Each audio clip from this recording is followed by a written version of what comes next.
30 Days to a Better Man, written by MCKAY. Day 13. Declutter your life. Simplify, simplify. Henry David Thoreau. The simple life is a manly life. Some of history's manliest men lived lives of true simplicity, free from unneeded clutter. The Spartans basically had one piece of clothing they wore all year: a spear, a shield, and some farm tools. Because of their simple lifestyle, they were able to focus on learning how to be fighting machines. Despite being relatively wealthy, Ben Franklin lived a pretty simple life. Consequently, he was able to spend his time inventing stoves, creating public libraries, discovering electricity, and founding a country. Henry David Thoreau and Ralph Waldo Emerson were evangelists of simplicity. When Thoreau went to Walden Pond, he brought with him just a few things. Because he didn't have crap distracting him, he was able to focus his energies into writing some awesomely deep thoughts. The simple life is a manly life because a man defines himself not by his possessions, but by his character, virtues, relationships, and experiences. These are the things that he invests his time, energy, and emotions in. Because these are the things that no natural disaster, no bomb, no prison can ever take away from him. The less stuff we accumulate, the less energy we have to devote to the maintenance of it, and the more energy we can put into becoming better men. Why declutter?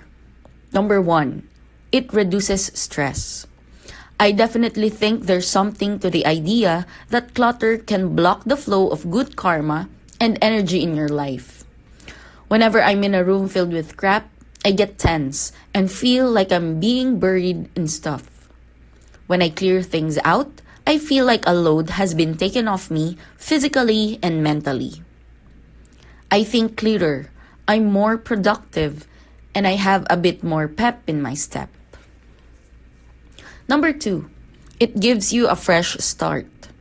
If you feel as though you've been stuck in a rut lately, or if you've gone through a tough breakup or recently been laid off, decluttering your space may be just the thing to kickstart your life and move it out of neutral. You can get rid of stuff that reminds you of a part of your life you want to move on from. Holding on to stuff you associate with bad memories and feelings keeps the bad energy in your home. After you clear out your crap, you'll have a clean canvas on which to create a new life. Number 3, it saves you time. I don't know how many hours I've wasted in my life looking for something in the boxes and drawers of junk I've accumulated. When you have a house free of clutter, you can spend less time looking for stuff and more time focusing on more important things like making your bucket list or reconnecting with nature. After all, a place for everything and everything in its place is one of the manlier mantras you can organize your life around. Number 4, it can save and make you some money. When you have a disorganized mess, important things like bills can get lost in the mix. When that happens, you run the risk of forgetting to pay a bill and being slapped with an overdue fee. You also forget that you have and don't have, and thus end up buying duplicates of things already in your possession.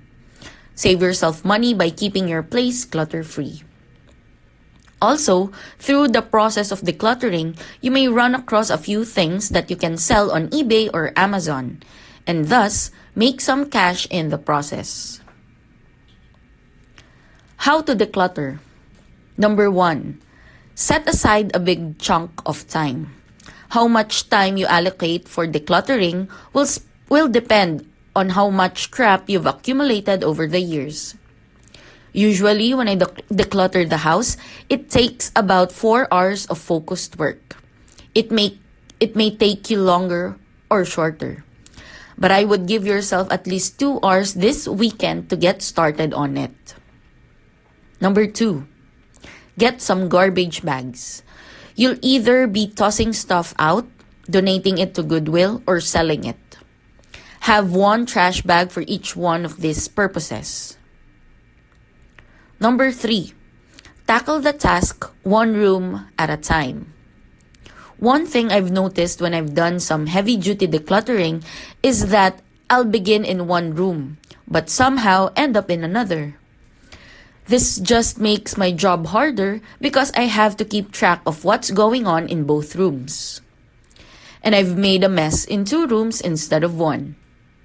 It's better when I just focus on one room or closet at a time and focus completely on clearing it out until I'm satisfied with the job I've done. So fight the temptation to have several irons in the fire while decluttering. Pick a room in your house and work on it until you're done. After you've selected a room, work on it section by section. For example, start with your dresser or desk and go through it drawer by drawer. Or start with your closet and look at what's on each hanger. Don't move on to another section until the one you started on is done. Finally, leave no stone unturned. Go through your underwear drawer and throw out those socks without matches or those boxers with gaping holes in them. Clean out your medicine cabinet and throw away anything that has expired. Go through your desk drawers and chuck your pens that have run out of ink. Get every last piece of unusable clutter out of your life. Number 4, sort through your stuff. As you work through each section, take everything item by item and decide whether you're going to keep it or which bag it goes into: trash, sell, or donate. Here's some advice on how to make that decision. Books. Go book by book and ask yourself if you're ever going to read it or read it again. Be honest here. Don't keep a book because it makes you feel smart while deep down you know there's no way you're going to read it. Books aren't accessories or decorative pieces. Also, keep in mind that if you get rid of a book and then regret it, you can always check it out from the library or buy it used for $2 on Amazon or at a used bookstore. This is not a life or death decision, so err on the side of uncluttering. Take the books you don't want and put them for sale on sites like Amazon or half.com. Or take them to your local used bookstore. If you can't sell them, donate them to the library. Clothes and miscellaneous items. Go through your clothes and other stuff piece by piece. Ask yourself this question as you hold each item. Is this something I have used or worn in the past year? If you haven't, then get rid of it. We often hold on to stuff because we think we're going to need it someday. But if you haven't used something in a year, you're probably never going to use it. And it will just end up taking up space in your house. Even if you would end up using it 10 years from now, the cost-benefit analysis of lugging that thing around for the next decade just doesn't make sense. When you make this decision, be quick. Don't mull over it too much. The more you mull, the more likely you'll hold on to it.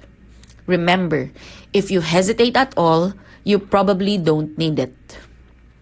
You have to learn to detach feelings and emotions from stuff. Stuff is just stuff, a bunch of atoms and molecules.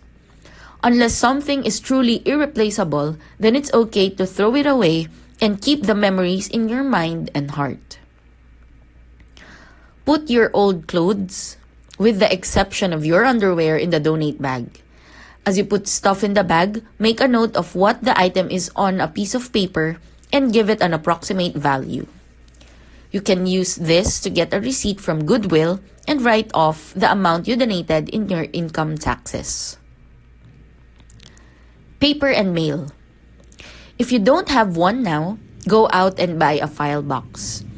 And then make folders labeled as bills, instruction manuals, letters, receipts, and so on. Then go through your mail and paper piles piece by piece, throwing away what you don't need and filing what you do need. Chuck it or donate it. When you're done decluttering, take the bags designated for trash to the curb. Drop off the donate bags to Goodwill and make sure to get a receipt from them for your income tax deduction. Preventing clutter from re-entering your life. Once you have successfully decluttered your home, you'll be amazed at how satisfying it feels. The hard part is holding on to that feeling and not letting everything get cluttered up again. So here are a few steps to take to prevent clutter from creeping back into your life. Every time you bring home something new, get rid of something. This keeps the balance of clutter in check. Every time you go to bed, spend 5 minutes moving from room to room and throwing away junk that has been lying around. Each time you get the mail, open it immediately, throwing away what you don't need and filing what you do. Today's task, declutter your place. Just get started. Maybe you have so much crap that you can only get one room done all day. So be it. Just get started. 30 Days to a Better Man. Written by MCKAY.